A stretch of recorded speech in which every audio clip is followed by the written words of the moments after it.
আপনারা কারা কারা একা একা যখন নামাজ পড়েন, নফল হোক, সুন্নত হোক বা ফরজ হোক, যখন নামাজ পড়েন প্রায় রাকাতে সূরা কুল হুয়াল্লাহ পড়েন কারা কারা? একটু হাত তোলেন তো। আচ্ছা, হাত নামান।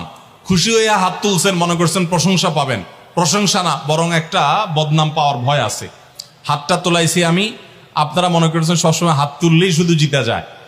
দেখেন, যারা সূরা ইখলাসকে মহব্বত করে, এই যে ঘটনা আমরা শোনালাম নবী সাল্লাল্লাহু আলাইহি ওয়াসাল্লাম, এটা জেনে যে আমার আল্লাহর আলোচনা আছে এই সূরায়, অন্য কোনো আলোচনা নাই, আল্লাহর পরিচয় উল্লেখ করা আছে, আল্লাহর বৈশিষ্ট্য এবং ক্ষমতার উল্লেখ আছে, সেই মহব্বতে যদি কেউ সূরা ইখলাসকে মহব্বতের সাথে ধীরে ধীরে পড়ে, তাহলে তো তিনি অবশ্যই আল্লাহর কাছে বিশেষ মর্যাদা পাবেন। ওই সাহাবীর মতো আল্লাহর ভালোবাসা পাওয়ার সম্ভাবনা জোরালো।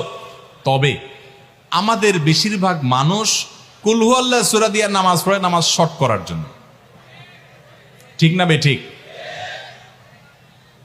তাহলে এবার যদি আমি বলি কারা কারা নামাজ সংক্ষেপ করার